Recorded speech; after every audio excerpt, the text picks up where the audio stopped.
todos. Muchas gracias por estar aquí, en esta isla tan maravillosa que conozco hoy. Tenemos algún canario aquí en la mesa. Y daros las gracias a los que estáis aquí por ser tempraneros y gracias también a los que nos pueden también, ¿no?, escuchar al otro lado cuando vean las grabaciones. Esta mesa se llama Talento y Tecnología, la fórmula del futuro para mejorar la calidad de vida. Yo creo que vamos a tener unas presentaciones, ¿no?, y unas ponencias, yo creo que van a marcar un antes y un después. Yo creo que van a ser suficientemente interesantes como para enriquecernos y si os parece, por cumplir un poco los tiempos, voy a comenzar con cada una de las presentaciones individualmente conforme ellos vayan a ir elaborando sus ponencias y posteriormente daremos a un turno de preguntas, a un debate de las preguntas que haya en la sala. Si en la sala no hay ninguna pregunta, pues ya lanzaré yo alguna para generar el interés. Vamos a comenzar por Efrén Ramos, que es el primer ponente que está aquí a mi izquierda, Ramos Calero. Él es enfermero de Salud Pública, del Servicio de Vigilancia de Salud Laboral, de la Dirección General de Salud Pública, Ordenación Farmacéutica y de la Secretaría General de Salud Pública y Consumo de la Consejería de Salud y Consumo de la Junta de Andalucía. Efrén es un enfermero con formación en informática de la salud. Lleva muchos años, yo lo conozco hace mucho tiempo en esta materia a pesar de ser enfermero y con una experiencia en gestión y en calidad. Desde el punto de vista asistencial, sobre todo en el entorno de sistemas de información para el seguimiento del contrato programa, que lo siguió muy de cerca en las evaluaciones de cada uno de sus objetivos y en los acuerdos de gestión clínica del Servicio Andaluz de Salud. Conoce perfectamente el lenguaje de programación y de consulta de bases de datos y maneja habitualmente herramientas de Machine Learning y está familiarizado con el uso de herramientas de inteligencia de negocio. Tiene experiencia en diseños de automatización, de extracción, transformación y carga de datos y actualmente trabaja como técnico en el área de sistemas de vigilancia de salud laboral de la Dirección General de Salud Pública del Servicio Andaluz de Salud. Así que voy a comentar unas breves pinceladas de lo que, en base a lo que la presentación iba a hacer. Cuando quieras te puedes ir levantando mientras que comento. El título de su ponencia es Sistemas de Información Automatizados para la Vigilancia de la Salud. Va a realizar un abordaje para ver el One Health en la estrategia de salud, valorar la salud humana, ¿no?, la salud ambiental, la salud animal y sobre todo desde el punto de vista de salud pública del siglo XXI, tiene realmente que apoyarse, está convencido que hay que apoyarse en 5 pilares, ¿no?, sobre los que nos va a hablar, que es la vigilancia de la salud pública para la monitorización continua del análisis de salud del territorio, la epidemiología para determinar el origen realmente de las enfermedades y cómo se propagan, los laboratorios clínicos, ¿no?, esa fuente de información que tenemos de enfermedades y cómo podemos determinar realmente la información y la situación para abordar una alerta temprana, implementar esas herramientas informáticas en salud para mejorar la calidad de los análisis y, sobre todo, mejorar la eficiencia en la prevención. Así que, cuando quieras, Efrén. Sí, hola, ¿se oye? Bueno, muchas gracias, Isma, por tu amable presentación. No sé si cumpliré las expectativas de todo lo que has dicho ahí. Y bueno, yo soy enfermero, llevo mucho tiempo en torno a la informática de la salud y mi formación como enfermero fue dentro de un hospital. Yo conocía los hospitales y mucho después llegué a atención primaria y me pareció que la atención primaria ofertaba grandes oportunidades, sobre todo en la cronicidad, como más adelante se va a hablar, y pensaba que entre los hospitales y la atención primaria se podía resolver todo el negocio. Lo que ocurre es que llega la pandemia y aprendo que hay hay una desconocida ámbito asistencial, que es la protección de la salud, la vigilancia de la salud, y ahí es donde estoy ahora mismo. Y descubrí que era muy importante y si, por ejemplo, analizamos cuál es el animal que más muertes produce anualmente, ¿cuál se os ocurre que podría ser? Pues el hipopótamo, el perro, no sé, la tenia, pues no está ahí. El que produce más muertes es el mosquito, 750.000 muertes anuales, lo cual entiendo que esto habrá que controlarlo porque genera más muertes que muchas enfermedades que a diario nos preocupan mucho. ¿Qué disciplina se encarga de esto? Pues yo no tenía ni idea y me he descubierto pues que se ponen trampas, que buscan mosquitos hembras, se machacan, se analizan virus, si se encuentra un virus se analizan los caballos que están cerca. Es decir, me he encontrado con un montón de ámbitos que nos pareció que era fundamental. Y he descubierto la salud pública y creo que a partir de ahora soy un gran apasionado de ella. Y si intento aproximaros un poco a lo que es la salud pública, que entiendo que todos sabéis de qué hablamos, y hacemos una definición como la que hace el CDC, pues nos dice que básicamente la salud es detectar problemas y actuar. ¿Cómo? Pues vigilando, identificando riesgos, evaluando las potenciales intervenciones a realizar y al final implementándolas, haciendo innovación. Esa I pequeñita de la I+D+I, esa I olvidada, donde lo importante es innovar para que todos los nuevos desarrollos lleguen al paciente. Como ha comentado Inma, los 5 pilares que define la CDC son esto: la epidemiología, la prevención, la vigilancia, los laboratorios como fuente de información para detección temprana y análisis de salud, y sobre todo la CDC hace especial énfasis en la informática de la salud. La informática de la salud, que la define, ya veremos más adelante, como una herramienta para mejorar, optimizar el diagnóstico de salud y donde aparecen nuevos perfiles interesantes que creo que son los que vamos a proponer. Bueno, después de todo esto, ¿nosotros qué queremos? Pues nosotros tenemos un sueño. Nosotros tenemos un sueño para que la vigilancia de la salud sea algo así, un sistema que monitorice el diagnóstico de salud del territorio, que ante una alerta temprana genere una alerta rápida que podamos intervenir y que al final pues, el epidemiólogo, los preventivistas se dediquen un poco a eso, a vigilar y monitorizar la salud. La realidad dista mucho de esto. El epidemiólogo actual, carpeta de papel, mucha ficha. De momento creo que la epidemiología del siglo XXI no es una realidad, pero bueno, estamos en ello y tenemos un sueño. Podemos hacer dos cosas: esperar a que llegue o empezar a hacer ya cosas por nosotros mismos. En Andalucía, ¿qué estamos haciendo actualmente? Pues estamos creando un nuevo sistema de información para la vigilancia de la salud, que nos está costando mucho, porque pretende ser un sistema muy complejo, interoperable, que ingeste datos de fuentes primarias para poder generar análisis tanto de enfermedades transmisibles como no transmisibles, ya lo explicaré un poquito más adelante. Evidentemente, esto tiene que estar integrado dentro de la historia de salud de Andalucía y con otros sistemas de salud pública. Sobre todo queremos darle una visión de One Health, es decir, no solamente nos importa la salud humana, cada vez la salud humana está más condicionada por la salud animal y el medio ambiente. Y sobre todo lo que estamos intentando es potenciar los sistemas de ayuda para la mejora de la vigilancia mediante sistemas automatizados. Y además, en salud pública necesitamos inmediatez, necesitamos flexibilidad, necesitamos ductibilidad de los sistemas y muchas veces nosotros mismos nos tenemos que crear nuestros propios sistemas. De ahí que estemos pasando a un sistema donde lo vamos a intentar hacer nosotros mismos, vamos a intentar ser menos dependientes de las empresas proveedoras de tecnología y que las aplicaciones con las que trabajamos nos permitan gestionar y dar nuevos resultados y para pasar a un empoderamiento de los profesionales de la red de vigilancia.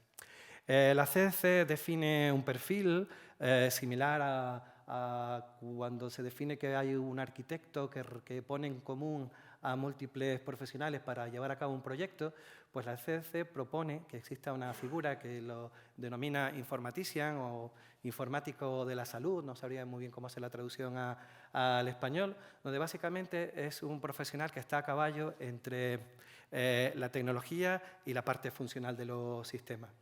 En tecnologías de la información, los clínicos son los funcionales. La parte funcional y la parte tecnológica, y en la Consejería de Salud lo que hemos hecho es que hemos hecho un pequeño equipo de 4 personas, donde hay 2 ingenieros informáticos, un médico y un enfermero, y los 4 trabajamos juntos, tomamos café juntos, nos vamos incluso de caña juntos, y poco a poco estamos haciendo por ósmosis una transferencia de información entre los 4, y ya los sanitarios sabemos hablar con los proveedores de tecnología, y los informáticos de la salud saben hablar con los epidemiólogos, y hasta algunas veces nos entendemos. Con lo cual eso ha generado que nuestros perfiles hayan cambiado, hayamos pasado de ser sanitarios e informáticos a estar dentro de ese nuevo perfil profesional que el CDC lo define informatician. Sería interesante buscar una traducción al español que no genere muchos problemas. Y en ese proceso de qué estamos haciendo, pues estamos trabajando en un nuevo sistema de información.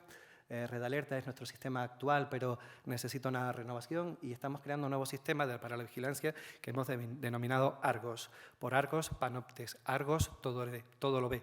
Poderoso gigante que vigila el Olimpo con 100 ojos, mientras 50 de sus ojos se mantienen en vigilia, los otros duermen.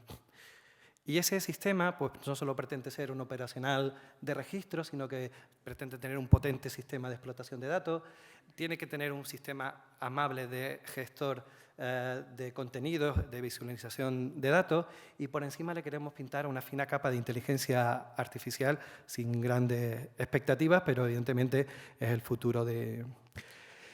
No me voy a parar en cómo queremos que funcione nuestro sistema, pero básicamente lo que intenta es indexar toda la información de interés para la vigilancia de la salud. Todo ese dato primario que está en múltiples fuentes de información, pretendemos hacer uso de ella, ya bien en el operacional, porque necesitemos evolucionarla, o bien en los entornos de explotación para hacer un diagnóstico de la situación rápido. Básicamente lo que buscamos con todos estos procedimientos es buscar conocimiento dentro de los datos. Los datos albergan conocimiento, pero es importante saber acceder a él para generar conocimiento y mejorar la competitividad de nuestro negocio. Nos apoyamos mucho en los sistemas de BI que tiene el Servicio Andaluz de Salud, sistemas robustos, sistemas que funcionan muy bien. Está mi jefa en la mesa y no puedo decir lo contrario, pero si buscamos un problema con estos sistemas son que son poco flexibles y los tiempos de respuesta no son todos los rápidos que en vigilancia de la salud necesitamos. Por eso nosotros estamos intentando hacer directamente herramientas que nos permitan tomar decisiones con inmediatez. Si sale un brote de Streptococcus pyogenes, necesitamos montar un sistema de monitorización en 24 horas y estos sistemas no siempre son flexibles. Estos nuevos sistemas que estamos haciendo nosotros mismos son prototipos de cartón, nos sirven para equivocarnos y para saber en un momento determinado más adelante qué es lo que queremos de verdad. Para ello estamos utilizando sistemas de integración, como por ejemplo para integrar datos de laboratorios clínicos, donde utilizamos algunos algoritmos de inteligencia artificial, que ahora os comentaré. Generamos informes automatizados con R Markdown que se envían de forma automatizada por correo electrónico con el diagnóstico de la salud que nos ocupa ese día. Y también tenemos informes automatizados mediante gestor de contenidos en WordPress y Shiny, que ahora explicaré qué es. Por ejemplo, lo que hacemos con los laboratorios de microbiología, que son los laboratorios más complejos probablemente. Bueno, anatomía patológica son complejos también. Pero hacemos un análisis de los hallazgos que hay dentro de los resultados del laboratorio y mediante sistemas de pareo difuso hacemos una comparación por similitud contra SNOMED, sobre un total de 13.000 descriptores de SNOMED. Hacemos pareo difuso con un algoritmo que se llama Harrow-Winkler y a partir de ahí buscamos el mejor descriptor dentro del árbol de los agentes infecciosos descritos en SNOMED y buscamos si algún ancestro de este descriptor es susceptible de ser vigilado. Si es de interés para la vigilancia de la salud, lo marcamos con un estatus y pasaría a un segundo nivel para ser analizado por los epidemiólogos o preventivistas. Esto daría para una comunicación entera, pero no me voy a parar más. Tenemos sistemas automatizados que envían reporte en diario a las diferentes provincias con los datos más importantes de las últimas 24 horas. Se envían de forma automatizada también informes con Pentaho, con R y con RStudio a correo electrónico con los KPI más importantes que hemos definido, o bien se define un informe completo con una monografía de la evolución de cada enfermedad. Sobre todo lo hacemos para enfermedades transmisibles. Nuestro gran reto es llegar a las no transmisibles en las cuales estamos trabajando. Utilizamos también tengo que decir que esto que estamos desarrollando lo hacemos con software libre, donde con código de R programamos sistemas de intersecciones entre puntos y polígonos y buscamos posibles clústeres de una infección en un área determinada, como podría ser para Legionella o otras enfermedades.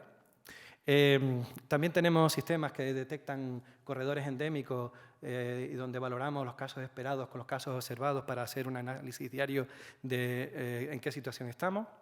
Todo eso lo hacemos con herramientas de software libres, como puede ser WordPress como gestor de contenidos o Shiny como servidor de código DR, y todo con sistemas dockerizados. Son palabrotas que a lo mejor no conocéis, pero bueno, básicamente es tecnología que usamos nosotros a diario. Y todo lo hacemos con una metodología muy interesante que os animo a descubrir, que es la metodología CICD, que es integración continua, despliegue continuo e implementación continua, donde directamente desde nuestros ordenadores programamos y mediante push y órdenes pasan a entornos donde se van versionando los diferentes códigos y nos permite volver al punto que queramos. Y lo automatizamos con otra aplicación que se llama Jenkins, que es la que se encarga de disparar toda esa mensajería con la periodicidad que nosotros definimos oportuno.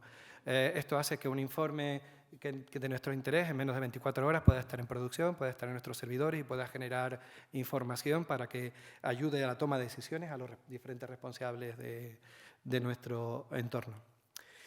Como conclusiones puedo decir que en los datos hay conocimiento, que se necesita conocimiento del negocio para poder extraerlo, que nuevos perfiles profesionales pueden ayudar en el procedimiento, que los sistemas de información ayudan a la toma de decisiones, que los sistemas automatizados de extracción de la información son muy eficientes y que los algoritmos de inteligencia artificial facilitan la clasificación e interpretación de grandes volúmenes de información. Una tecnología no ha llegado por completo hasta que no desaparece, hasta que no forma parte tan estrechamente de nosotros que ya no la vemos. Y creo que todavía nos queda mucho para que todos estos entornos sean transparentes a nuestra práctica diaria. Nada más. Muchas gracias. Muchas gracias.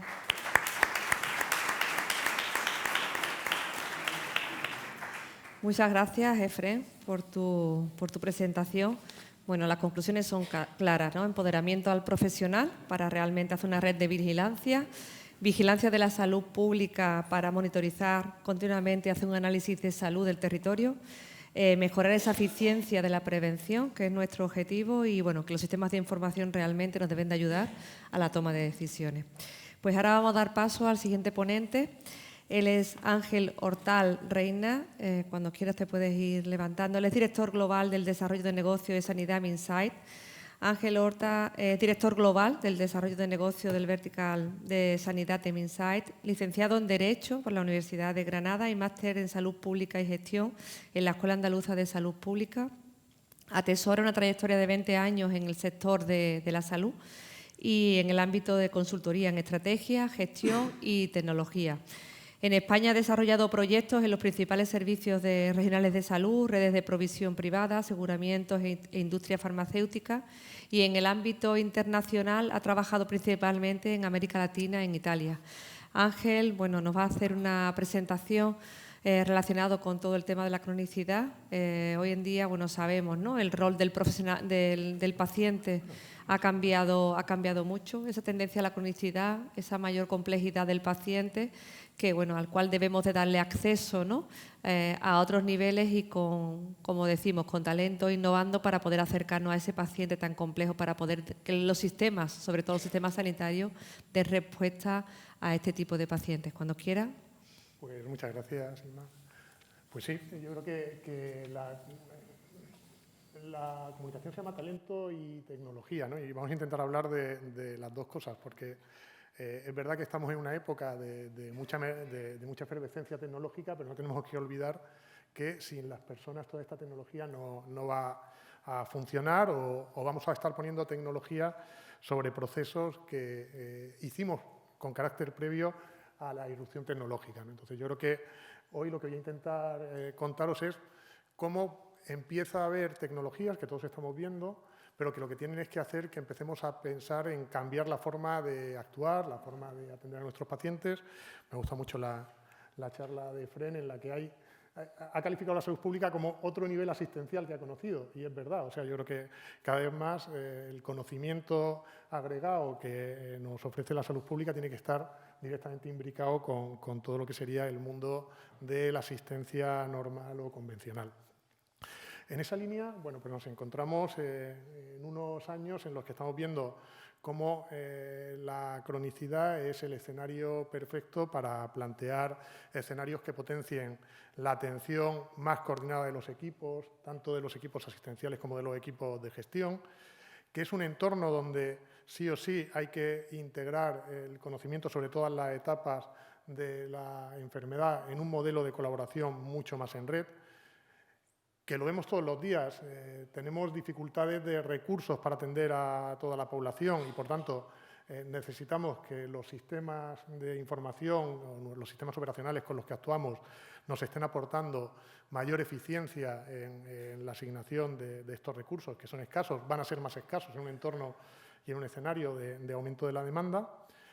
Y, por tanto, cuando hablamos de tecnología en estos ámbitos, pues hablamos de tecnología que lo que consiga es, por un lado, ordenar nuestra forma de hacer las cosas basada en evidencia y para que podamos hacerla con mejor calidad hacia los pacientes, pero también conseguir la incorporación de herramientas de comunicación, tanto de los profesionales con los pacientes como de los profesionales entre sí, que mejoren la seguridad y la calidad de lo que hacemos.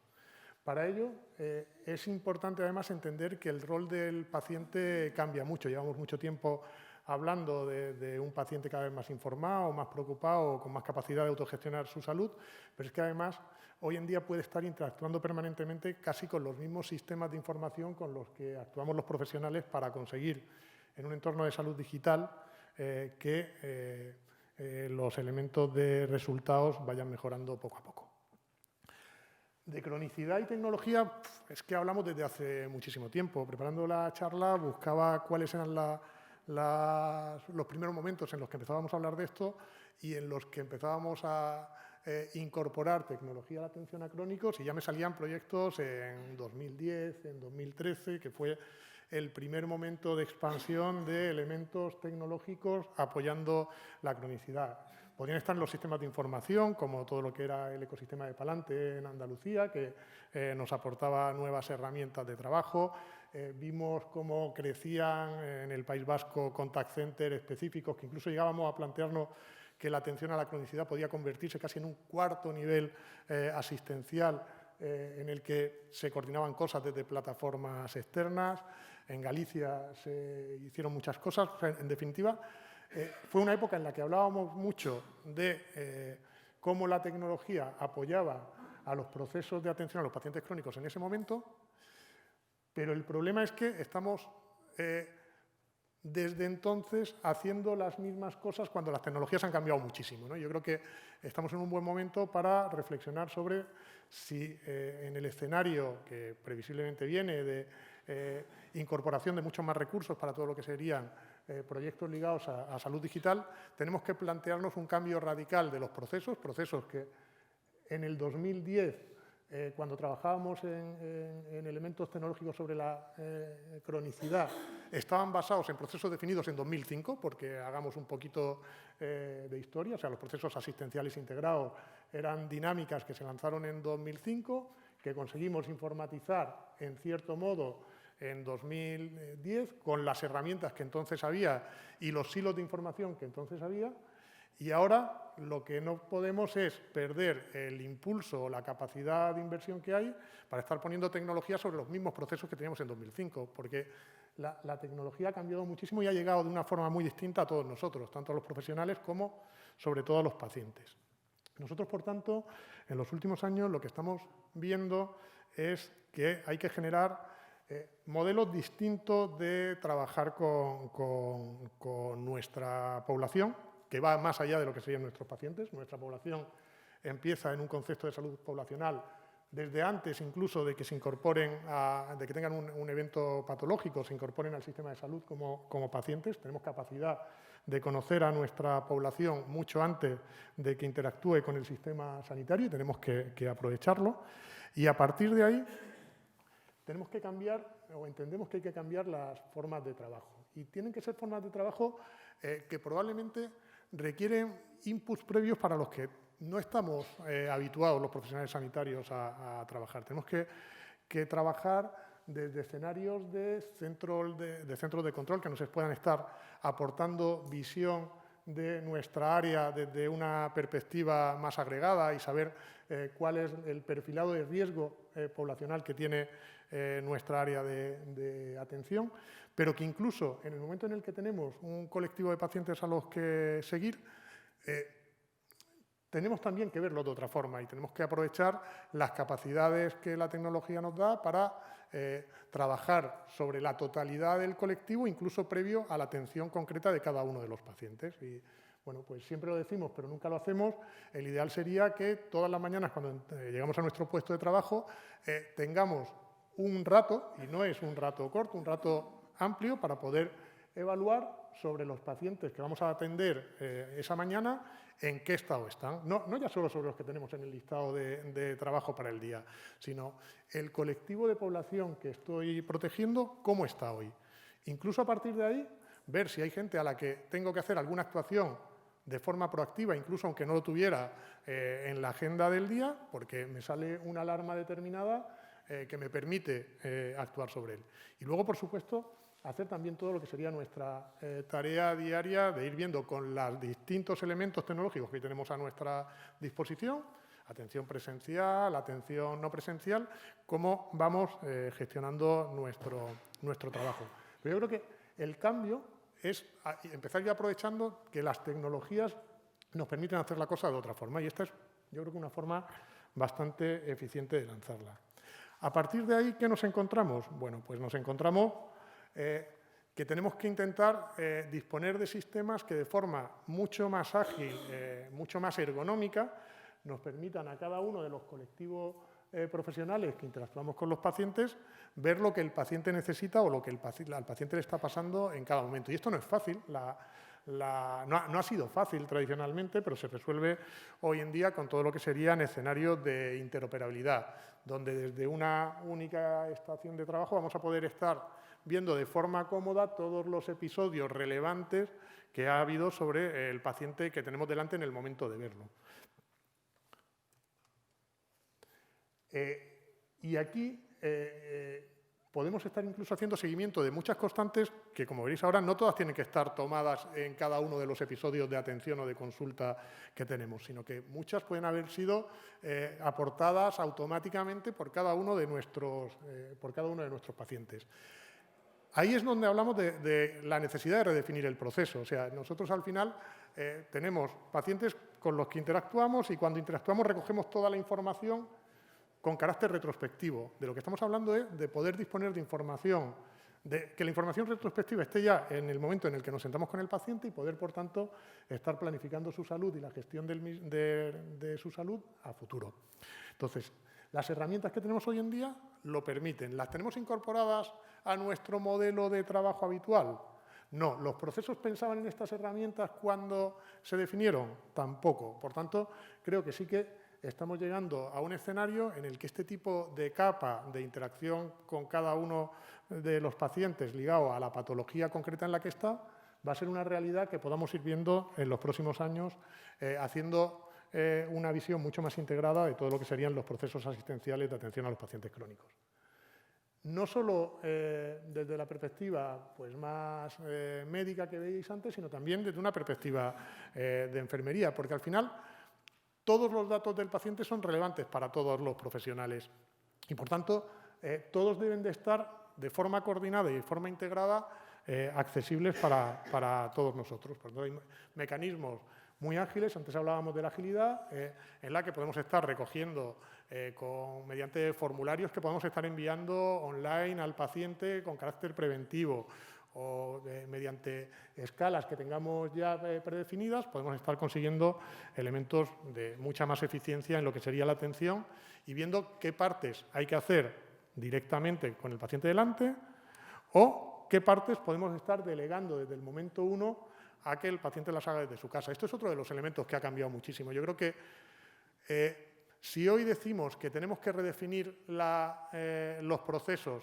por la irrupción tecnológica más fuerte que ha habido es que todos llevamos en nuestro bolsillo un ordenador personal de muchísima más potencia que la que había pues, en los años 90 para gestionar un sistema de información radiológica que podía ser lo que en los años 90 tiraba de más tecnología.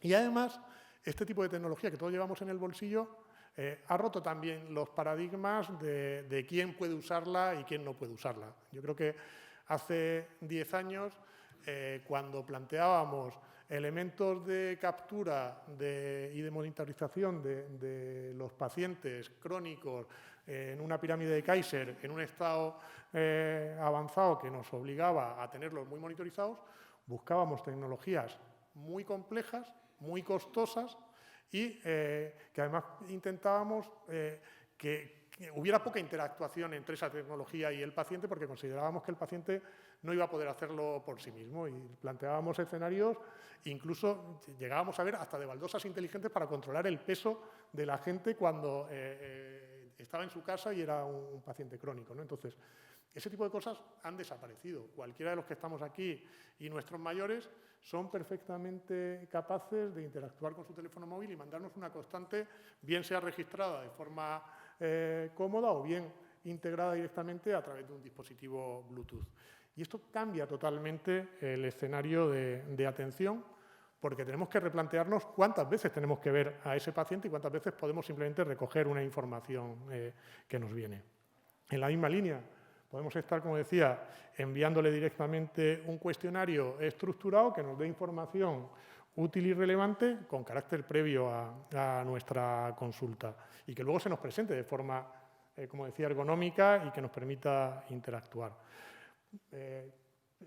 Tener la captura pues, más o menos automatizada. Por lo tanto, yo creo que estamos en un momento óptimo para reflexionar sobre que en esta relación entre pacientes y profesionales, que es el acto mágico de la medicina y que es poco sustituible, tenemos que ver cómo impacta el talento y cómo impacta la tecnología. Y yo creo que no podemos olvidar las dos cosas, porque cuando hablamos de talento, hablamos sobre todo de esa redefinición de los procesos y de la forma de trabajo que tenemos.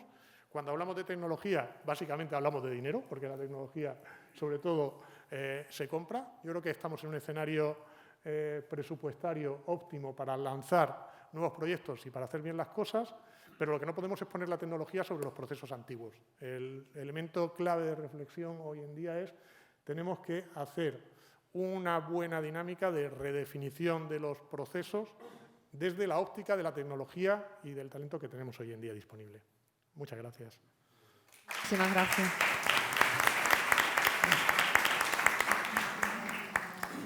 Muchísimas gracias, Ángel, por tu presentación y por tu ponencia. Vamos a seguir ahora con Beatriz Tena García. Ella es referente de cuidados de otorrinolaringología del Hospital Universitario Virgen Macarena, coordinadora del programa de implantes cocleares de Andalucía Occidental y bueno, trabaja en el Hospital Universitario Virgen Macarena. Ella es diplomada en Enfermería y Ciencias de la Salud, tiene un máster universitario en Dirección y Gestión de Centros Sanitarios por la Universidad del Atlántico Medio, es experta universitaria en promoción de la salud en centros educativos y hospitalarios y actualmente doctoranda. Es una coordinadora asistencial del programa de implantación coclear de Andalucía Occidental, como os hemos dicho, y es miembro del grupo de investigación de enfermedades de otorrinolaringología y enfermedades inflamatorias de las vías respiratorias superiores.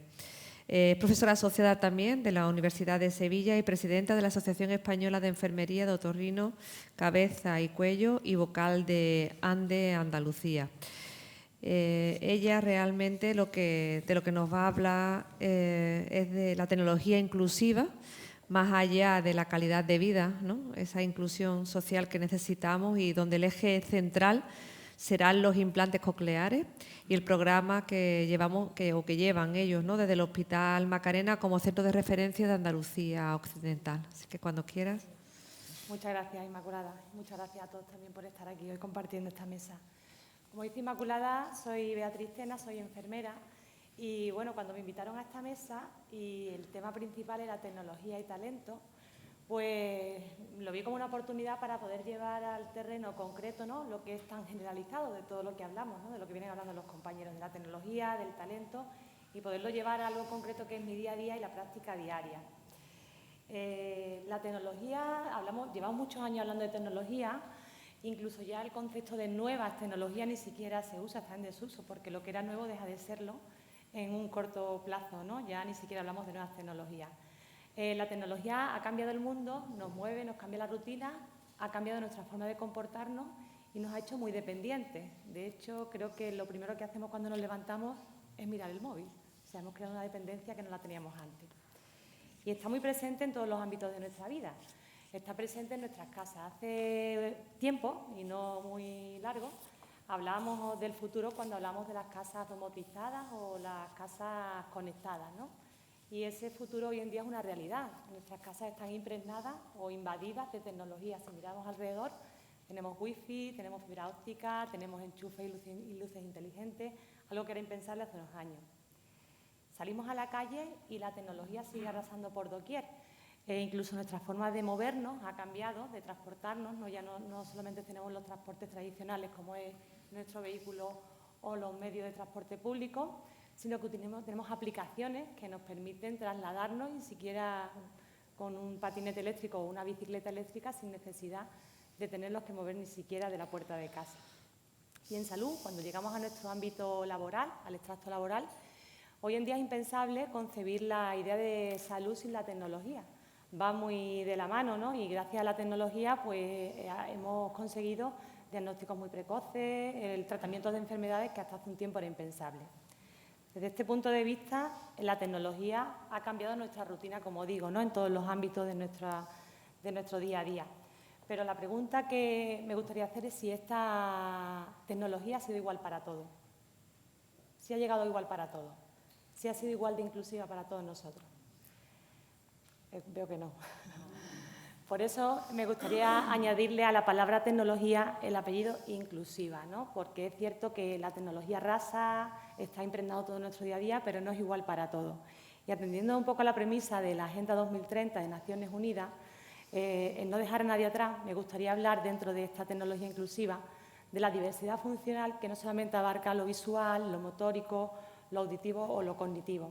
Yo me voy a centrar concretamente en lo auditivo, porque como decía al principio, quería llevar esta presentación a mi terreno, a mi día a día.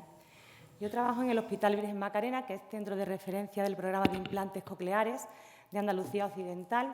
Damos cobertura a 4 provincias, a Huelva, Sevilla, Córdoba y Cádiz. Y atendemos a una población de 5 millones de habitantes.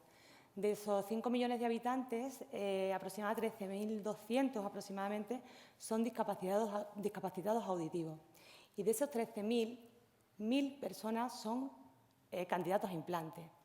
A esas miles de personas hay que sumarle los nacimientos de niños que cada año tenemos en Andalucía Occidental, que son 40 niños sordos.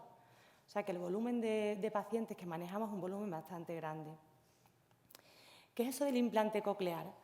El implante coclear es un dispositivo electrónico que nos ha permitido hoy en día, a diferencia del audífono, que el audífono lo que nos permite es dar amplificación del sonido, nos permite inteligibilidad, es decir, que podamos entender cuando estamos escuchando. Es un dispositivo que se compone de 2 partes, una parte interna, que es la que es visual, que se compone, digamos, del micrófono, que es por donde entra el sonido, y de una parte interna que se introduce a través de una intervención quirúrgica bajo la piel. Os voy a poner un vídeo que es muy cortito y que es muy visual, no sé si funcionaría. Sí, que explica perfectamente lo que es. No sé si tiene volumen. No se escucha, ¿no? Desde allí, las ondas sonoras son transmitidas mecánicamente hacia el oído interno y amplificadas. En el oído interno se encuentra la cóclea. La cóclea está compuesta por 3 conductos distintos. En el conducto medio se encuentra el órgano de la audición y posee las células ciliadas sensitivas. Las células ciliadas pueden ser estimuladas eléctricamente enviando la señal a los nervios y luego al cerebro. En la mayoría de los casos de sordera, el nervio auditivo continúa funcionando, pero las células ciliadas han sido dañadas o incluso han desaparecido. En un sistema de implante coclear, el sonido entra por un micrófono y viaja a través de un mini ordenador externo llamado procesador de sonido. El sonido es procesado y convertido en información digital. Esa información digital es enviada a través de la antena transmisora hacia la parte del sistema quirúrgicamente implantado. El implante convertirá la información sonora en señales eléctricas que viajarán hacia una guía de electrodos insertados dentro del pequeño oído interno o cóclea.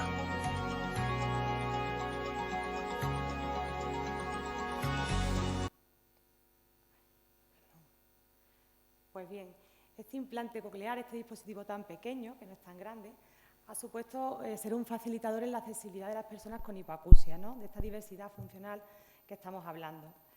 A ver, por aquí.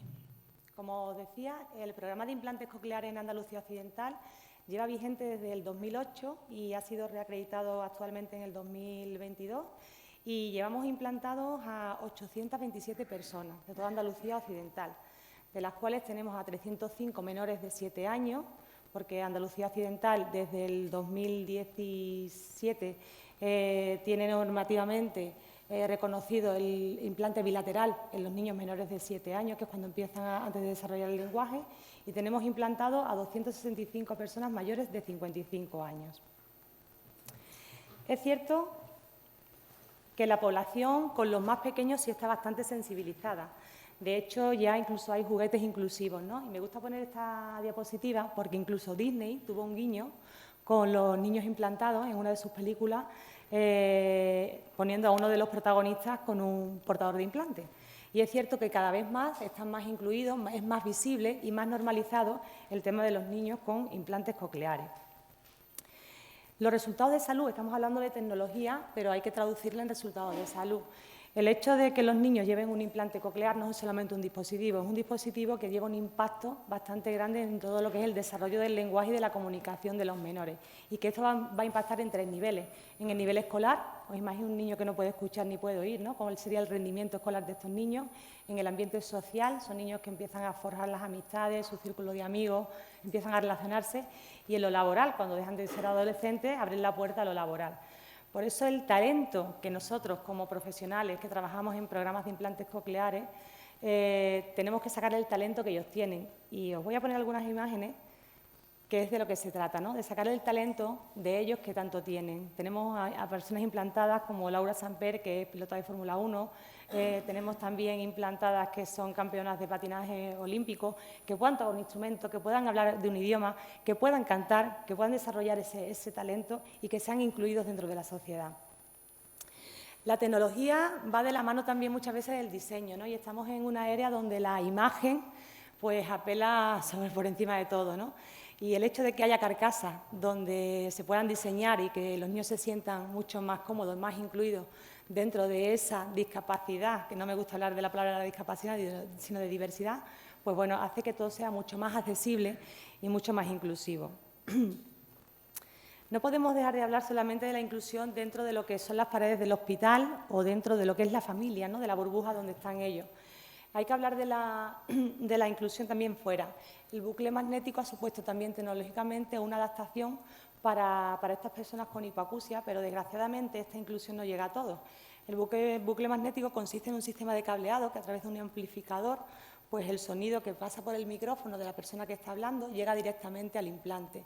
Y eso pues, facilita que no entre todo el sonido o la reverberación del sonido y que puedan tener una audición lo más normal posible. Desgraciadamente, el bucle magnético no está instalado en muchos sitios, ni en teatros, ni en circos, ni en algunos colegios, ni siquiera está el bucle magnético. La conectividad está apostando fuerte por el tema de los implantados cocleares y, de hecho, tienen muchas aplicaciones que hacen posible que tengan unas relaciones sociales normalizadas. Y bueno, la apuesta es que incluso dentro del agua, ¿no?, haya prestaciones que permitan que no tengan que quitarse el implante y que puedan tener una vida normalizada incluso dentro del agua, porque cuando ellos se bañan, dejan de oír, o sea, vuelven otra vez a su mundo del silencio.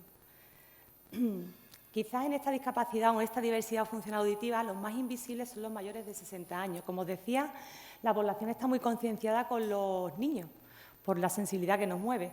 Pero es cierto que las personas mayores de 60 años están bastante estigmatizadas y a partir de cierta edad, bueno, pues entre la sordera, el deterioro cognitivo o incluso esa sordera provoca que se aíslen, ¿no? Y de hecho la OMS reconoce que la hipoacusia se debe de tratar porque afecta a estos niveles, al aislamiento social, a la pérdida de autonomía, dejan de relacionarse, dejan de hacer cosas ellos solos, de ansiedad, de depresión y también de deterioro cognitivo.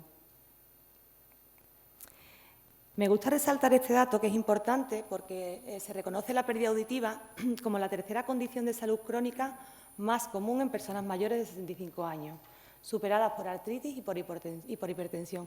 Seguramente muchos de los que estamos en la sala padeceremos pérdida auditiva en breve. Os voy a poner...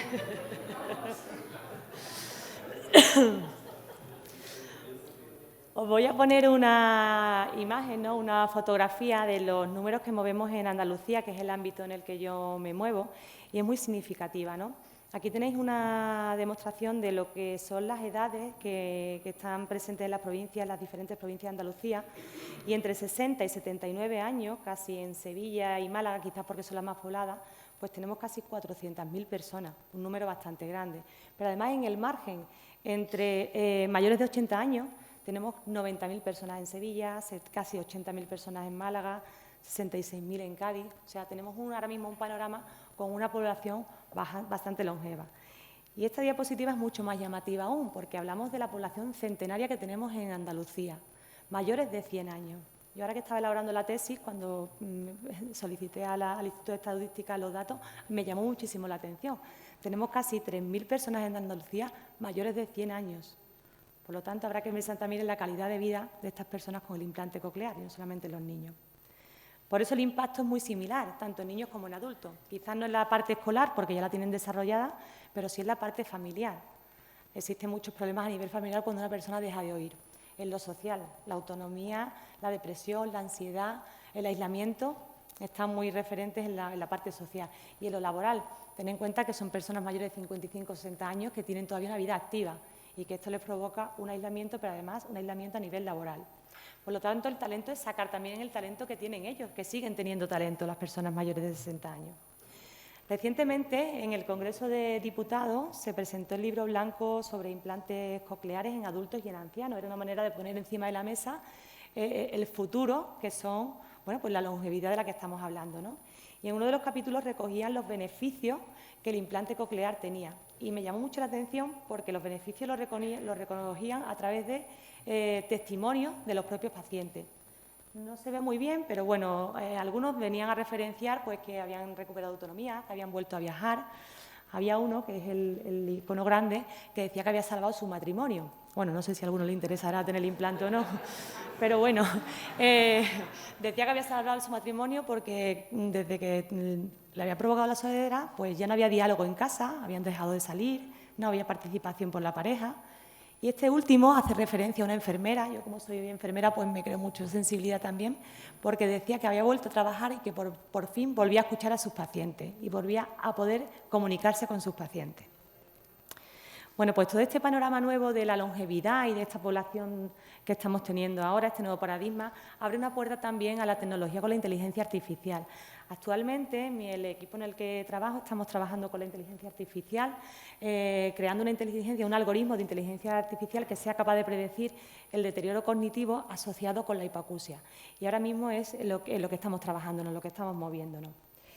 Y sí, mucha tecnología, mucho aparataje, mucho implante, pero esto no es posible si no tenemos personas detrás, personas que lideren esta tecnología y estos programas de implantes cocleares. Este es el equipo humano, el capital humano con el que tengo la suerte de trabajar todos los días. Y bueno, el talento humano muchas veces va también de la mano de la innovación y de la creatividad, ¿no? Y cuando nos movemos en esferas tan tecnológicas, podemos pensar que se pierde un poco la humanización, y es todo lo contrario. Estos equipos lo que alimentan es de rehumanización los equipos de trabajo. Así que a partir de aquí os voy a explicar un poco las nuevas formas de cuidar. Yo soy enfermera y me gusta hablar de otras formas de cuidar.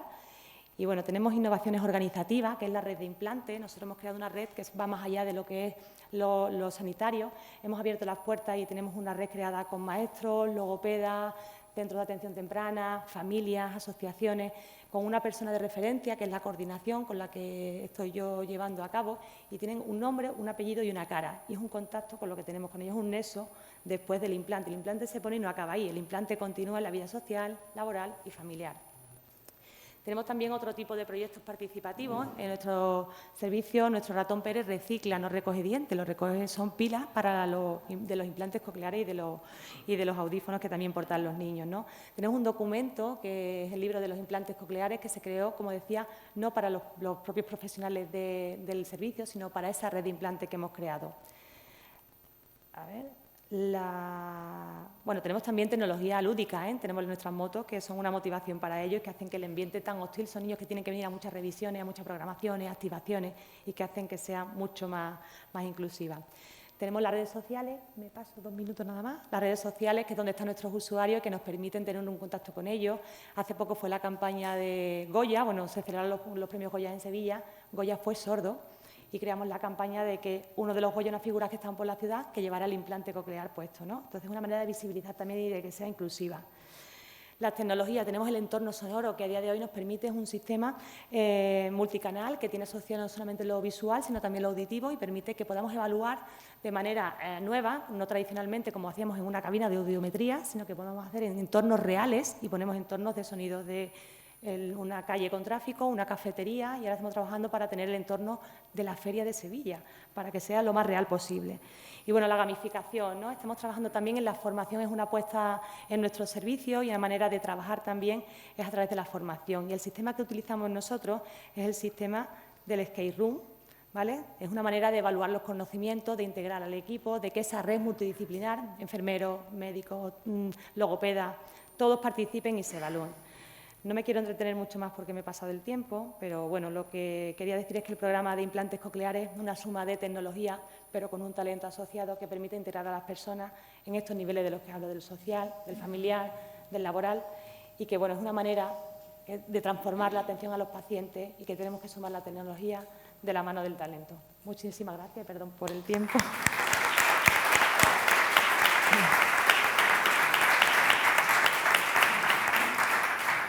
Muchas gracias, Beatriz. Muy interesante tu ponencia, tu presentación, ¿no? Yo quería, bueno, unificar, como igual que he hecho con Efren, dar algunas pequeñas conclusiones. No di antes las de Ángel porque quería unificar las de ambos, ¿no? Yo creo que son temas muy correlacionados. Estamos hablando de cronicidad, pacientes complejos, pacientes, bueno, con una cierta diversidad social, que al fin y al cabo son pacientes que tienen una dependencia, que necesitan una mejora en su calidad de vida, ¿no? Una atención, y yo creo que es importante, bueno, todos esos procesos o todas estas circunstancias que se ponen en marcha para que el paciente realmente intente integrarse socialmente, ¿no? Ya sea desde el punto de vista de la cronicidad como gran ejemplo en personas mucho más mayores a veces, como tú decías, ¿no? Esa diversidad en niños o en adultos que también se da, ¿no? Yo creo que es importante esa gestión del cambio, ese abordaje multidisciplinar, ese abordaje de distintas formas, incluyendo las tecnologías, ¿no? Y que esta pandemia también lo que han hecho es acelerar un poquito esa incorporación de todas esas tecnologías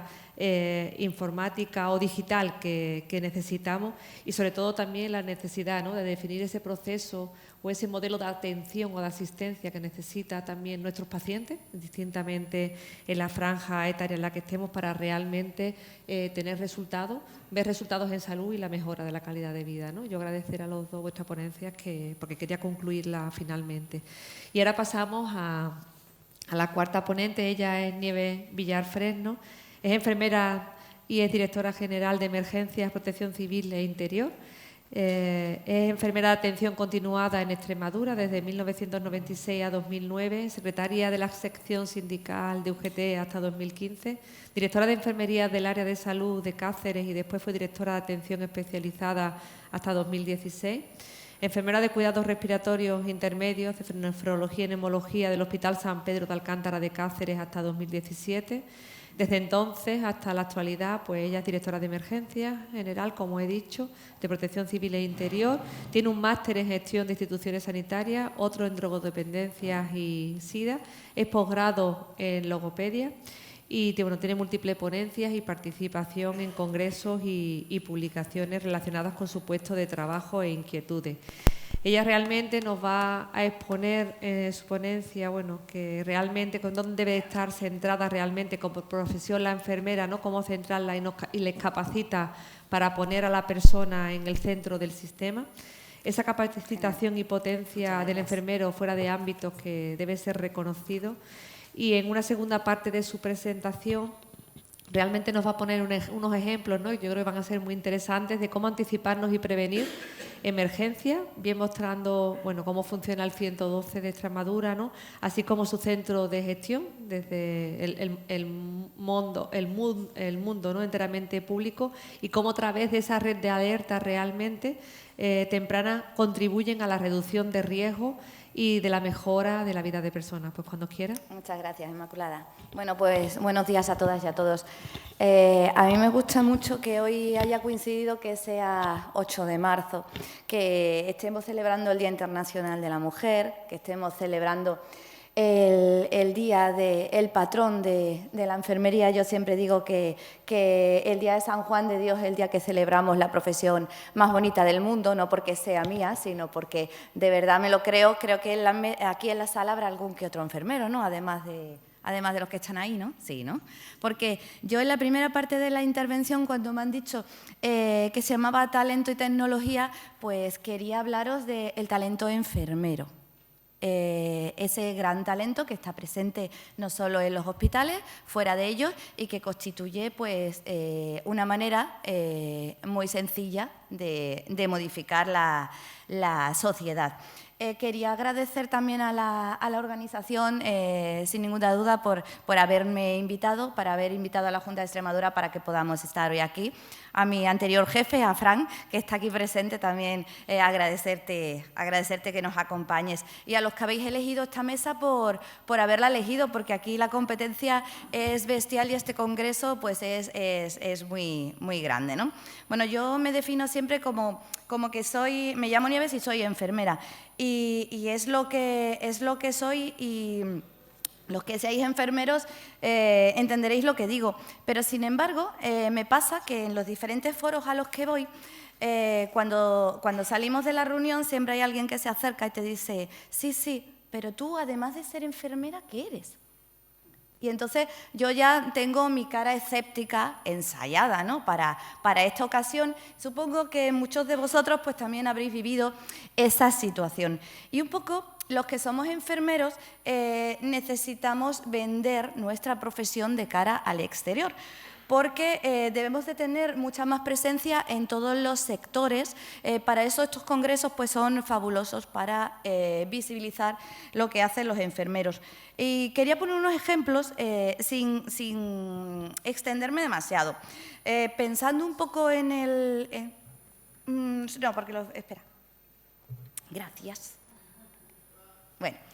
Traigo pocas diapositivas, luego hablaré un poquito más con diapositivas. A los enfermeros quería decir que no nos importa no saber por qué estamos acostumbrados a estudiar. No nos importa no tener experiencia porque trabajando se consigue. No nos importa, hasta cierta medida, ¿no?, equivocarnos porque sabemos rectificar. Y no hay reto imposible para las enfermeras porque ya los tenemos o los tenéis a diario y nos chantáis para resolverlos. Y es que el ingenio enfermero no solo está en una planta de un hospital, en una ambulancia, en una consulta de primaria, en una residencia, en un despacho directivo, muchos de vosotros que seréis directivos de hospital, sino que está en todos lados. En el mío está concretamente dirigiendo las emergencias de mi región. Y a lo largo de la vida enfermera, pues hemos visto que ese ingenio se materializa de muchas maneras, ¿no? Yo siempre recuerdo el caso de cuando vamos a las casas, ¿no? Y te ves con un palo de gotero y dices, ¿y ahora qué hago, no? Pues a los enfermeros se les ocurre descolgar el crucifijo y colgarlo de allí, poner al paciente agarrando la mano, si tiene un super palo allí, pero somos profesionales o sois profesionales con recursos, autodidactas, disciplinados, formados, ingeniosos, etcétera, etcétera.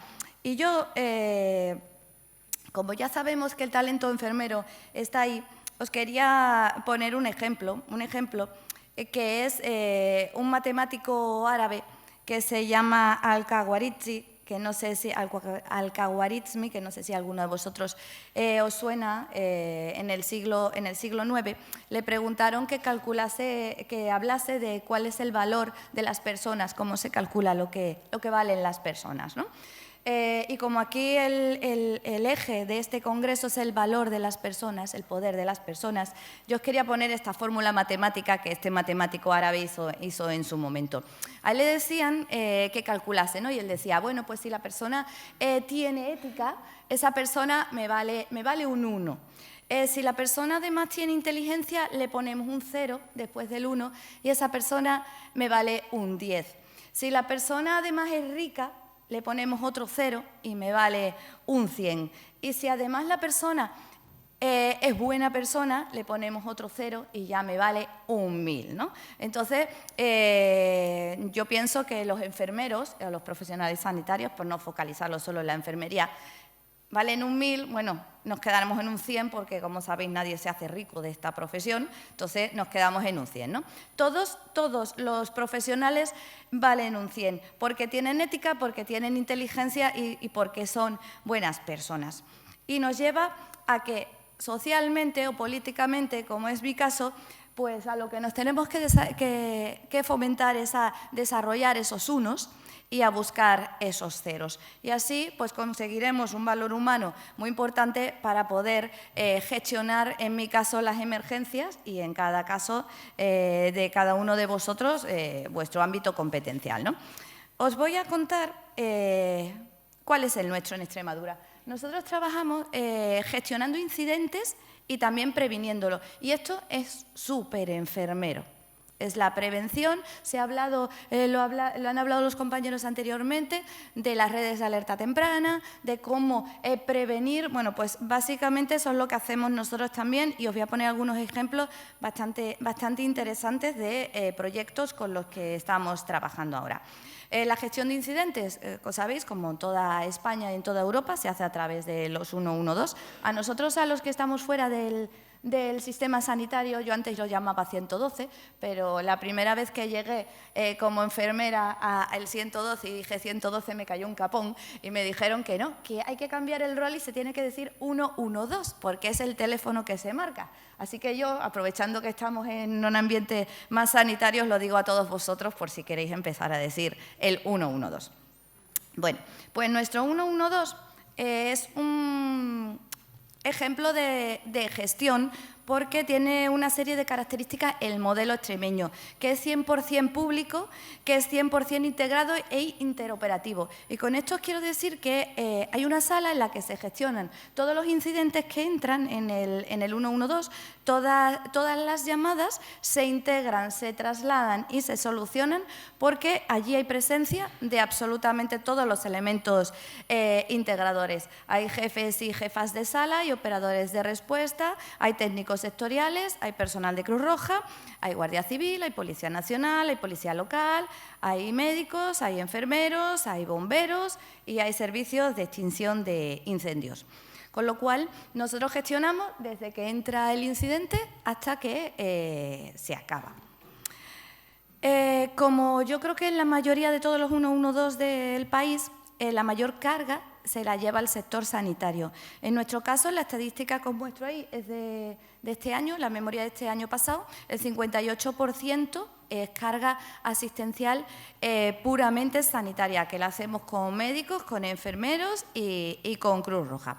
Y como os digo, bueno, pues lo que hacemos es, desde que se produce la llamada, gestionamos la respuesta hasta el final, ¿no? Tanto si es una emergencia ocasional, como si es una catástrofe, como si es un incendio, como si es una inundación, en fin, lo que sea en este caso. Y, bueno, lo hacemos a través de un sistema, tenemos un sistema de teletraducción en 51 idiomas, que también es una respuesta inclusiva, y tenemos una serie de sistemas de tecnología, que son sistemas de alerta temprana, tanto meteorológica como alertas masivas, porque para la gestión de las emergencias es importantísimo la comunicación y el trabajo en equipo, cuestión que yo creo que todos aquí sabemos trabajar en comunicación y en trabajo en equipo porque lo hacemos a diario. En este caso, es muy importante trasladar esa información a todos y a todas de manera muy rápida. Nosotros lo hacemos con sistemas de alerta masiva, en los cuales, pues, cada vez que ocurre algo o creemos que va a ocurrir algo, pues mandamos, pues, un mensaje a todos los alcaldes y alcaldesas, a Conservación de Carreteras, a los diputados, en fin, a todas personas que tienen que ver algo con el sistema de emergencias. Y esta quizás sea de las que a mí más me interesa y que a Belén a lo mejor le gusta, que es el sistema, cómo se hace una integración o una inclusión a todas las personas con alguna discapacidad. Tenemos dos plataformas, una que es para personas sordas y laringectomizados, que a mí personalmente no me gusta mucho porque hay que escribir en SMS, pero bueno, algo funciona. Luego tenemos otra que es cómo hablamos en lenguaje materno con personas que hablan lenguaje signado español. Y así se produce una integración perfecta, tanto en la comunicación como en toda la planificación, que también está adaptada en Extremadura pues, a lenguaje fácil, a señaléctica adecuada, etcétera, etcétera.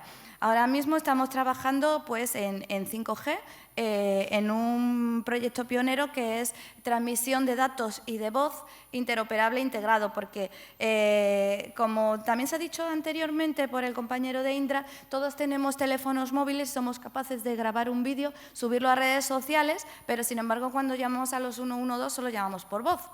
Entonces, ahí hay una disfunción. Los 112 tienen que ir a llamar por 5G y a integrar la llamada a tiempo real. Y bueno, pues ese es ese proyecto que estamos preparando ahora. Y voy a ir a la última parte que a mí personalmente es la que más me gusta y la que creo que está más relacionada con nuestra profesión, que es cómo hacer prevención, cómo hacer anticipación y cómo trabajar para evitar accidentes en nuestra región. Bueno, nosotros lo hacemos con una plataforma que se llama SIGRAT, a la cual le vamos añadiendo riesgos que van surgiendo o que vamos desarrollando. Uno de ellos es una red química. La red química consiste en narices artificiales que hemos colocado en distintos puntos de la región donde se ha detectado un riesgo. Generalmente pues medimos bencenos, toluenos, silenos, etilbencenos, sustancias cancerígenas que puedan afectar a población. Tenemos también un sistema de red de alerta temprana que lo que nos produce es un sistema de alertas, generalmente salta en el móvil, en un código de colores y de semáforo que todos conocemos y en función de él pues tenemos la rápida reacción. En este caso os pongo el ejemplo que es un vehículo móvil con el que hacemos esa reacción que está dotado de todo tipo de medios. Como Extremadura tiene una central nuclear y luego también es vía de acceso a almacenes de residuos radiactivos, pues también tenemos otra red que sirve para medir o para prevenir si hubiese algún problema radiológico, que no lo hay, pero a veces pues entendéis que sí que hay alguna nube tóxica que nos pueda dar algún que otro susto. Y también lo hacemos con medición directamente en nuestras estaciones, que son 16 y 3 en Portugal, y también lo hacemos midiendo entorno al Maraz. Y en entorno al Maraz lo hacemos midiendo huevos, midiendo carne, midiendo leche, midiendo agua y también midiendo, como decía, a través de, como decía anteriormente, con un vehículo móvil, pues aquí con otro vehículo móvil. Más redes que hacemos, con las cuales medimos más cosas para prevenir catástrofes en nuestra en nuestra región, pues la red de incendios forestales. En esta, de la misma manera y con el mismo sentido, lo que medimos es precursores de la detección de monóxido de carbono, o sea, estados incipientes de incendios forestales. Y medimos pues con detectores en los árboles, en hojas, en subsuelo, medimos la sequedad del terreno, etcétera, etcétera. Todo esto nos vuelca en nuestros teléfonos móviles y podemos hacer una monitorización en continuo de todo esto, que no viene a ser otro tipo de prevención similar a la que hacemos en atención primaria o que hacemos con las personas, pero de manera pues muchísimo más global, ¿no? Y también tenemos otra que es una red de inundaciones. Esta red de inundaciones también está abierta para toda la población, se puede consultar, tiene una red de aforos. Con esta lo que medimos, hemos monitorizado todas las cuencas de los ríos en las zonas de mayor riesgo para población y de la misma manera lo que hacemos es que medimos cuando va creciendo el agua cada 10 minutos con unos sensores y haciendo pues unas mediciones en continuo. Hace muy poco, el 13 de diciembre tuvimos unas inundaciones bastante serias en Badajoz y bueno, que llegaron incluso a partir un puente. Y las inundaciones, pues se produjo una tromba tremenda de agua que cayó de día y la gente pudo salir. Ni siquiera una red de alerta temprana tan potente como esta, si llega a pasar por la noche, nos hubiese salvado de una catástrofe bastante importante. Con lo cual, no siempre la tecnología da el resultado esperado, pero es verdad que utilizar estos sistemas son muy solventes para poder trabajar en pro de la seguridad de las personas. Y ya la última cuestión que os quería enseñar, y ya me he pasado del tiempo, es cómo estamos trabajando en precisión por satélite. Hay un montonazo de herramientas que se pueden utilizar por los satélites que hay constelaciones con las cuales se puede trabajar en Europa. Una de ellas es Copernicus. Yo antes, cuando trabajaba en el hospital, pues todo esto me sonaba chino. Ahora ya me suena menos chino y ya podemos un poco trabajar. Al final se trata de hacer lo mismo que hacemos todos, conjugar todas las herramientas que hay posibles, dejar que los informáticos planifiquen, que nos hagan las redes de alerta temprana y, en este caso, lo que vamos a hacer, que estamos ahora mismo desarrollándolo, es conjugar las fotos que ya los satélites nos dan con las manchas, que al final son manchas que se descargan, con los mapas de combustible que tenemos en nuestra región. Si todo va bien, nos dará el mismo mapa y nos dirá cuándo se nos va a quemar la región, por dónde se nos va a quemar la región, por dónde nos van a caer las riadas, cómo va a afectar a una zona concreta.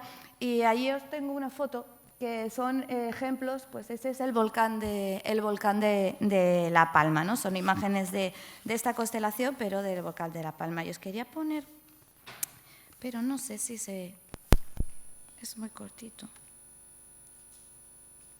Sí, se podrá ver esto. Que no sé por qué no suena la música. Bueno, no importa, dura 30 segundos.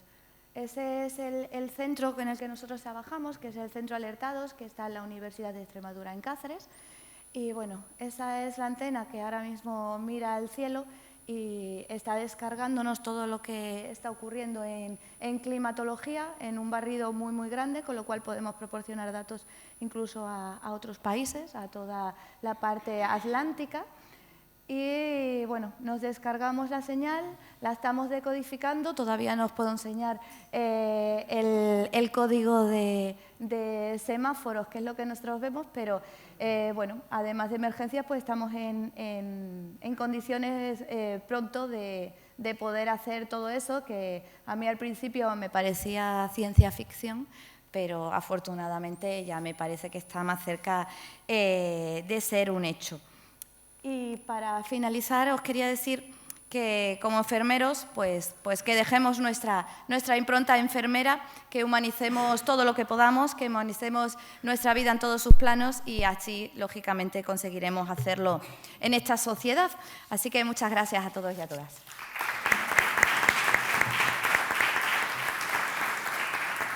Muchas gracias, Nieves, por tu intervención. Está claro, ¿no?, que hemos hablado, bueno, yo creo que en todas las ponencias, ¿no?, ha salido la palabra prevención, diagnóstico, prevención, adelantarnos, utilizar la tecnología, el talento, que deben de ir de la mano, ¿no?, la innovación sobre todo, y bueno, que yo creo que deberemos de, con todas estas estrategias que estamos implementando, con el tema de la digitalización también, de la inteligencia artificial, no cabe duda que también tenemos que humanizar para que la calidad de vida de los pacientes y de los ciudadanos sea la mejora por la salud, ¿no?, que es por lo que trabajamos.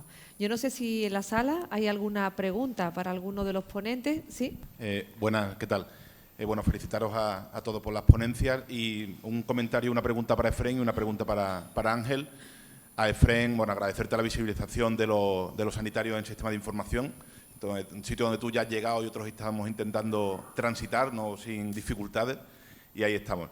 En relación al nuevo sistema que estáis diseñando, ha comentado algo sobre las enfermedades no transmisibles, que me gustaría ver si podías desarrollar un poquito más sobre cómo lo estáis planteando, porque entiendo que es algo mucho más complejo y mucho más difuso que las enfermedades transmisibles, sobre todo por las fuentes de información. Y a Ángel, con todo el tema de la impronta de los sistemas digitales, de la digitalización, de la informatización de todos los procesos, creo que al final, con toda esa carga que se está implantando y que las organizaciones sanitarias están poniendo muchísimo esfuerzo en todo eso, me da la impresión, y quería ver si lo tenéis también entiendo que lo habéis tenido en cuenta, que es a la hora de la implementación la gestión del cambio, tanto con los profesionales como con las propias organizaciones, que tienen que hacer esa gestión del cambio interna y con los profesionales. Supongo que eso lo tendréis también quizás controlado. Bueno, gracias, Joaquín, por tu pregunta. Que sepas que eres un referente para muchos. Muchas gracias. Y bueno, en cuanto a salud pública y enfermedades no transmisibles, son nuestra asignatura pendiente. Con las transmisibles nos ahogamos y no llegamos, pero en nuestra hoja de ruta está el poder hacer diagnóstico del territorio en enfermedades no transmisibles. La principal fuente de información va a estar solo en el entorno de explotación, solo necesitamos un dato agregado para saber qué está ocurriendo. La principal fuente de información va a ser la historia de salud, reutilizando todos los sistemas que el Servicio Andaluz de Salud estáis desarrollando, pero también añadiendo otras fuentes de información como va a ser medio ambiente, como va a ser datos de mortalidad y otras fuentes que proceden de la historia de salud, para entre todos los datos poder hacer un diagnóstico del territorio y ayudar junto a todas las diferentes herramientas que tenemos para hacer diagnósticos de salud, aunarlas y saber qué está ocurriendo de verdad con las enfermedades, sobre todo la cronicidad, que es nuestra gran lacra, donde la pirámide poblacional cada vez es más un paraguas y menos una pirámide, y donde creo que tenemos que saber qué está ocurriendo para definir de verdad las intervenciones que tenemos que llevar a cabo. Gracias, Joaquín. A ver, yo creo que es un elemento fundamental y que no dejamos de tener en cuenta siempre. Sí que es verdad que yo creo que los equipos que trabajamos en sistemas de información muchas veces llevamos tiempo en deuda con los profesionales, porque la mejor gestión del cambio es que de verdad haya resultados y que se devuelva valor al trabajo de interacción con los sistemas de información, y no siempre ha pasado. O sea, yo creo que venimos de una época en la que los sistemas de información han estado mucho más centrados en el registro y no han sido óptimos en la devolución de la información útil para los profesionales. Yo creo que eso es lo que se intenta romper con los nuevos mecanismos. Datos hay para parar trenes. O sea, en España llevamos metiendo datos en ordenadores en el sector salud desde el final de los 90. Y creo que estamos en un momento en el que las distintas tecnologías, herramientas que hay, pueden empezar de verdad a devolver información de valor que funcione para los profesionales. Mi padre es neumólogo y yo siempre digo, me acuerdo el día que se compró en casa el primer espirómetro que le daba directamente los valores. Los 3 primeros días decía, yo no me fío de eso, ¿no? Y se ponía a hacer cálculos. Y luego empezó a usarlo sin ningún problema. Lo mismo nos pasa con los resultados analíticos, que también al principio decía, bueno, pero el informe de los valores normales que nos trae un análisis clínico, pues, al final lo damos ya por normal. Entonces, cuando de verdad la tecnología nos devuelve valor, nos mejora nuestra forma de actuación, nos hace centrarnos en lo importante, pues la gestión del cambio es muy fácil. Muchas gracias. ¿Alguna pregunta más? Yo, que vengo de admisión de un hospital de nivel medio de la Comunidad de Madrid, el problema que yo recojo de los facultativos es precisamente en relación a la cronicidad, es que se quejan de que sus colegas de primaria les mandan muchos pacientes, les mandan pacientes que podían ser controlados en este otro nivel, en nivel de primaria. Entonces, eso es lo que yo creo que está faltando, es el concepto, ¿no? El concepto de que en un hospital lo que se debería de tratar es lo agudo, principalmente. Y luego aquellos picos en esos pacientes crónicos sí que se debe, el colega, y además que hay herramientas como la e-consulta, se lo debe de consultar a su homólogo en especializada. Entonces, ese tipo de cosas sí que creo yo que deben de pensarse, ¿no? Mándame lo que se tenga que ver en especializada, porque es un tema de sostenibilidad, ¿no? Porque es que todo no se puede ver. Y claro, cada vez tenemos más pacientes y no hay huecos en las agendas para verlos. Entonces, es un problema que yo creo que es de concepto, ¿no? ¿Qué me tiene que llegar a un hospital? Porque es que no podemos atender todo. Sí, pues sí, Si no me presto yo a contestar, vamos. yo te contesto también. Vale, no, yo creo que tiene mucho que ver con lo que hablábamos de la redefinición del proceso respecto a las tecnologías que tenemos hoy en día. Y yo creo que todavía somos más, sobre todo entre primaria y especializada, usamos más el concepto de derivación que el concepto interconsulta.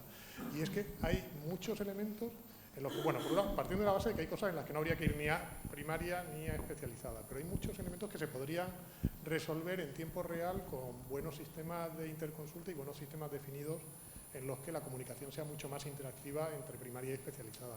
Y para eso tienen que compartir plataformas y compartir datos.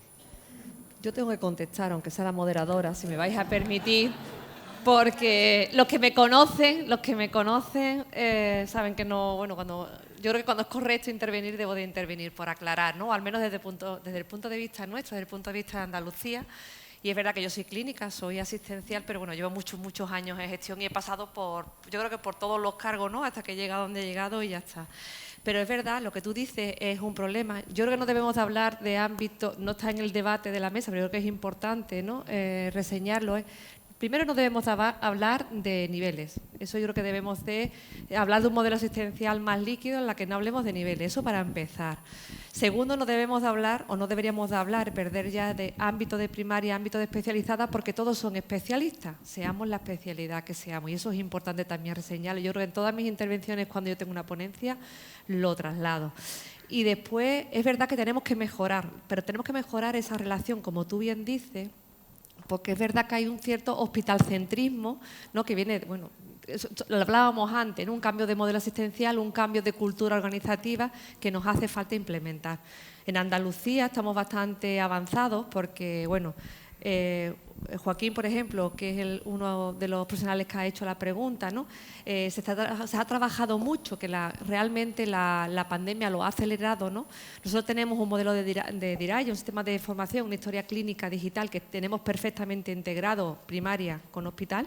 Eso nos facilita a nosotros la labor de interlocución entre unos profesionales y otros y sobre todo también el registro en historia clínica y el modelo asistencial o los datos clínicos que tenemos que tener del paciente.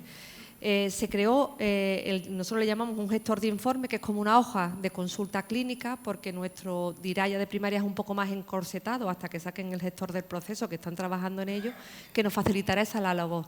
Y en ese gestor de informe, incluso en muchos procesos asistenciales, lo que hemos hecho es incorporar como el circuito de derivación del paciente, de dónde tiene que ir, cómo tiene que ir, en el que ayuda al profesional de atención primaria cómo redirigir y a qué consulta redirigir a ese paciente a nivel del ámbito hospitalario, que puede darse, por ejemplo, por poner un ejemplo, ¿no? En especialidades como puede ser en reuma, trauma, rehabilitación, que hay esa idiosincrasia que ¿dónde mando al paciente que está dando vueltas en el sistema, ¿no? Eso también nos ayuda a que el paciente dé vueltas innecesarias en el sistema, que consuma recursos innecesarios en el sistema y que facilite.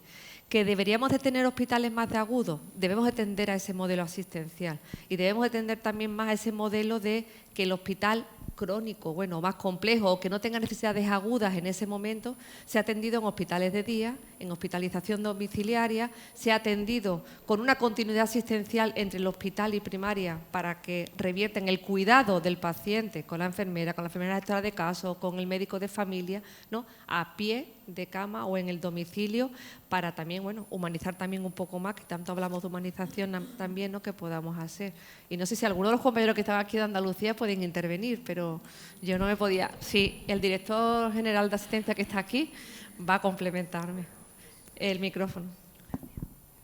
Es un poco reforzar lo que has dicho, ¿no? Que hemos saltado los dos como resortes, se lo estaba comentando a Valle, porque es un concepto distinto. O sea, primero, nosotros nos duele mucho los de especializada cuando no hablamos de primaria, ¿no? Porque tan especialistas son los unos como los otros.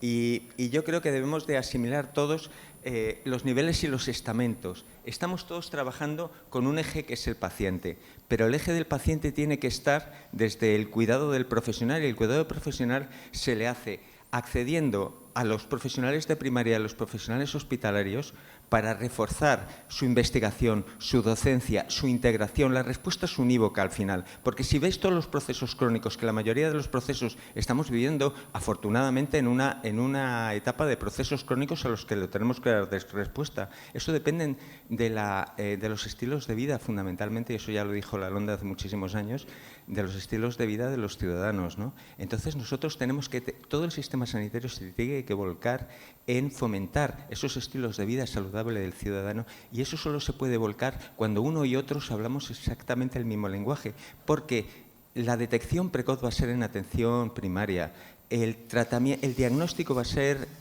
a veces en atención primaria, a veces en atención hospitalaria, y después el seguimiento va a volver a ser de atención primaria. Es decir, el enfermo es sobre el que los demás tenemos que dar vueltas, no es el enfermo el que tiene que dar vueltas en torno a nosotros, ¿no? Entonces, en cuanto antes cojamos ese concepto y en cuanto antes nos demos cuenta de que todo es una atención líquida, de que todo es una atención que se va desparramando en función del paciente, en función del ciudadano, que es el que tenemos que de alguna manera cuidar, pero cuidarnos nosotros. Yo siempre pongo un ejemplo, ¿no?, que es el que nos dicen en los aviones, ahora que todos hemos venido aquí en avión.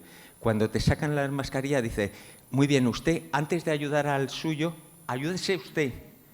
Eso que yo creo que es un concepto que en el 112, que en todos los sistemas de emergencia es lo primero que ponemos, que debemos de llevarlo a nuestro propio espíritu cuando aprobemos todas esas líneas bidireccionales en las que estamos trabajando, ¿no? Pues es un poco reforzar el mensaje que ha dicho Emma. Gracias, Luis. Yo, si me permitís, vamos, son 1:30, teníamos que cerrar la mesa, pero yo creo que por compromiso, por el trabajo que han hecho los compañeros, ¿no? Hemos hecho preguntas a 2 de ellos, pero yo quisiera, si en la sala no hay ninguna más, hacerle a las otras 2 ponentes que quedan alguna pregunta, porque no os iba a ir ninguno sin ninguna pregunta. Si no lo hubieran hecho yo, ellos ya lo hubiera hecho yo. No, pero yo creo que hay que darle la importancia a lo que se hace y yo creo que hay que visibilizarlo, ¿no? Entonces, para Beatriz, te quisiera preguntar, se ha avanzado mucho realmente en el tema de los implantes cocleares, ¿no? Pero ¿qué más tecnología hay en el futuro? Bueno, yo creo que la tecnología todavía tiene mucho que dar a los implantes cocleares, ¿no? De hecho, ya hay una línea abierta en Estados Unidos de que no haya 2 piezas, una visible y otra invisible, sino que todo vaya debajo de la piel y que no se vea. Entonces yo creo que la línea va por ahí, ¿no?